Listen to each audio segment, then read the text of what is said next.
Hey guys, I just thought I would record a short video while I'm sitting in the school line waiting for my son. I wanted to go over the unsealed search warrant of Bryan Kohberger's apartment. It's like 49 pages long. Of course, there's a lot of stuff in there that's relevant, but not relevant. Not relevant to us, just basically, it's got the whole probable cause affidavit in here. It's got all that. Sorry, I made that noise. It's got all that, but the main thing is what they actually took from the home. They put in the first pages. It talks about everything that they were looking for, what they were asking for, because they have to be pretty specific with things or they can't take it out. So they were hoping to find a haul of stuff, big bunch of stuff. And I think the coolest thing so far is there's one possible animal hair strand. Now, is Murphy, Jack and Kaylee's dog, is Murphy going to solve this case? Will he be the smoking gun? I hope so much that is his hair strand. I do. I don't know what they're basing it on or what makes them think that. I'm sure they know better than anybody else, but they found several hair. Well, let's go over the list. Okay. I just went down to page 48, and it says the Superior Court, Whitman County, Washington, return of service of search warrant, residence and storage closet. It was sealed per 1/17/2023 court order. They unsealed it. Remember when they were talking about if they don't seal it, it could cause imminent danger to family members, witnesses, victims, whatnot, law enforcement, all that.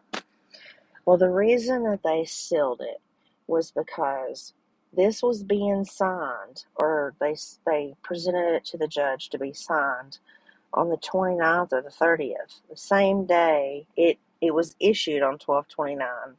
The date it was served was on the 30th. The same day they arrested Bryan Kohberger in Pennsylvania. So basically, all that serious talk about the danger and all that stuff was because they had told at first that Dylan and Bethany were on the first floor sleeping and slept through everything. Well, as we know now in the probable cause affidavit, Dylan was not asleep. She might have went to sleep, but she woke up and she heard things happening, and you've heard this, I'm sure. And then the suspect starts walking right toward her the third time she opens the door. And I'm still questioning that stuff. I don't care. I've had to delete people because they're so awful on comments on videos and stuff. Because you're terrible people. We can agree to disagree, and you don't have to be evil about it. I don't want her to be guilty of anything. I don't. But at the same time, what if she is guilty of something? Do you want her just to get off? I mean, not pay for it? What if she unlocked that door? What if she unlocked that sliding door for him to get in? Did you ever think about that?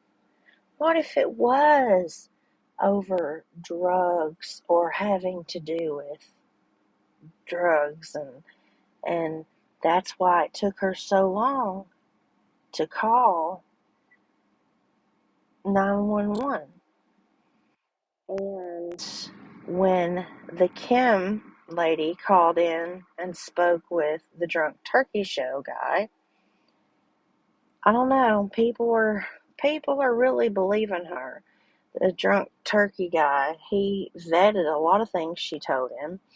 He believes most everything she said. He believes she believes it and what her daughter told her. But her daughter told her that she knew about what had happened that same morning by 9:30, 10 o'clock. Now, if they didn't wake up until 11:30 or something like they said, there's something fishy about that, because word was already getting around campus via text message, whatever, that people were deceased. Okay, so why, if students across campus were finding out at 9:30, why was law enforcement not finding out at 9:30? Is it really what Kim is saying, that they had to get drugs out of the house before they could call the police? You know, I don't know. And I guess we will find out eventually, I hope. But this case just keeps getting stranger and stranger and stranger. Anyway, the things that were taken out of his apartment, supposedly a search of his office turned up nothing. So they didn't find anything in his office. The items seized were all seized from residents and currently stored at the WSUPD. Okay, we're getting ready to start. Number one nitrate top black glove. Well, remember when the detective, retired detective Chris Madonna from the interview room on YouTube, remember when he went Thanksgiving that weekend and he found that glove outside? I wonder if that might have been his other glove. Do we know? No, we don't. We don't know. And I don't know when we will know. But it just doesn't seem like they took out. Nancy Grace was even saying that they took loads of stuff out of that apartment. But this is not loads of stuff. This is 12 items, with number 12 having an A, B, C, and D. Or A, B, and C. So, number one nitrate top black glove. Number two, one Walmart receipt with one Dickies tag. Number three, two Marshall's receipts. Number four, dust container from Bissell Power Force vacuum. Why didn't they take the whole vacuum? To contain it all, I don't know. I'm not an officer. I'm not forensics, so I don't know. Number five, 8 possible hair strands. But where did they find these hair strands? Shouldn't that be in here? We found 8 possible hair strands scattered throughout the house. Or we found one hair strand in the living room floor in the east corner. I don't know. I'm just throwing it out there. Number 6, one Fire TV stick with cord and plug. Number 7, one possible animal hair strand. Oh, I hope it's Murphy's. I hope Murphy solves this case. I really do. My bet's on him. My bet's on him. And chances are law enforcement already know the answers to these. They already got the DNA results back, I'm sure. But guess what? They extended the gag order and made it even harder or more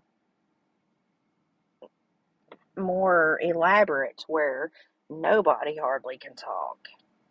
And law enforcement and the families attorneys, they've extended that and made it even more elaborate. That was yesterday. Okay. Number 8, one possible hair. Number 9, one possible hair. Number 10, one possible hair. Number 11, one possible hair strand. Number 12, one computer tower. A, one collection of dark red spot collected without testing. Why didn't they test it? If y'all know the answers to any of these questions, please feel free in the comments to tell me. Because I really don't know. If I'm asking, I don't know. B, 2 cuttings from uncased pillow of reddish brown stain. Larger stain tested. Okay. I really don't think he's going to come back home all dirty, you know what I mean, with all that stuff all over him, and just lay down in the bed. That's what I've heard people say. I just don't see that happening, but I think those stains are something different. I don't know. I hope it's something telling. I hope it's something that links him back there, but I don't know. I don't know. It's hard to think about it being a month and a half or so later, you know, that they'll find anything in his apartment. The car, on the other hand, is a different story because I keep hearing no matter how hard he cleans that car, it's almost impossible to get every single thing out of it, clean it completely. So we'll see. But I bet we don't find out any of this stuff anytime soon, so we're going to have to wait like everybody else. C, 2 top and bottom of mattress cover, packaged separately, both labeled, in quotations, C. They're both labeled C. Multiple stains. One was tested. Return of search service warrant. And it's signed by the declarant's full name, Don Daniels, and the prosecutor. So, D. Tracy. So there's that. That's what they got out of his apartment. That's all they took. Why didn't they take shoes? Even if they weren't Vans, or they were Vans, but they didn't look like they had anything on them, or like they were used on the 13th, or worn on the 13th. Why didn't they take them for shoe size? I'd have took every pair of shoes he had. I think I would have, and I don't even have any training, so maybe he didn't have any other shoes there. Maybe he took them all to Pennsylvania. Maybe they have them from Pennsylvania. Who knows? I just, this gets more and more things keep coming out every day, and there's so many more things to talk about. But I don't have time in this video, so I'll do another one as soon as I can. I have my grandbaby today, and he's asleep back here in the car, so I could actually talk. And I'm killing time waiting in the school line. But I'm getting some views. I'm doing better. I just need some subscribers, people. I can get better, and I'm learning. And soon I'm going to show my face. I'm just a little camera shy or something. I don't like taking pictures, so video's a little hard for me. So I try to do it without exposing my face at first, but I will do some things and start maybe doing lives if I can get some followers and all that. But it only takes a second to hit that like button. Or if you don't like it, hit the down dislike button. Hit the thumbs down. Do something. Acknowledge yourself. And either way, you're helping the more people who do that, you're helping Google know that people are watching my stuff, and it's helping put me out in front of more viewers. So maybe I can get the subscribers and the hours that I need to get monetized eventually. Um, but the thing about the monetizing, I just want to be able to open a merchandise store on my YouTube channel.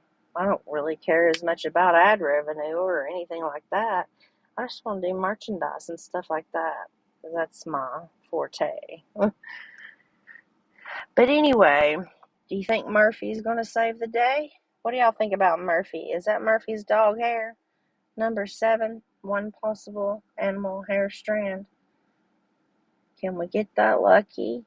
Do you think? I sure hope so. Um,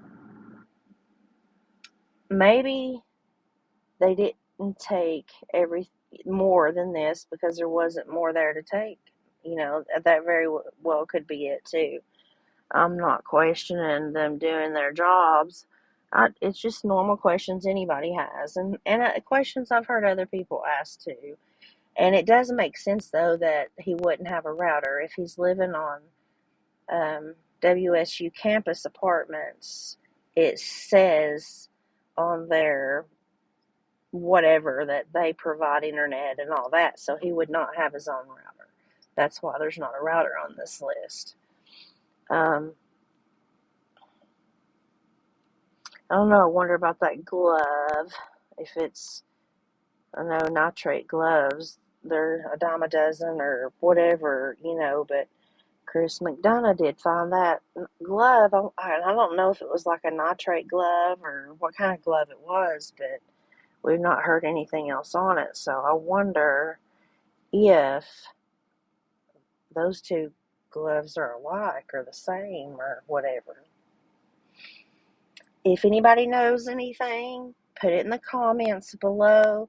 If y'all would like to talk live, if anybody would like to come and talk live, let me know and I'll schedule a live session. But I am learning and I appreciate you all listening and giving me a chance. And I want to get better. I'm enjoying this. I really am. I'm enjoying doing this and spreading awareness, and I want to help even if it's just helping get the word out there, that these things are happening, and any kind of little thing we can do to prevent something, it's worth it. So yeah, I appreciate y'all. If you liked this, if you got some information from it, please hit that like button, the thumbs up button, thumbs down button, either one. And then tell me, comment with questions, your opinions, whatever. I want to hear them. I'll answer every one of you. Yeah, I'm country. Sorry. Anyway, yeah, thank you so much for listening. But yeah, subscribe, and you can always unsubscribe later if you don't like me later on. Doesn't hurt anything, and it's completely free way to help me out. Yep, sure is. Okay, guys, thank you so much. I appreciate it. Talk to you soon.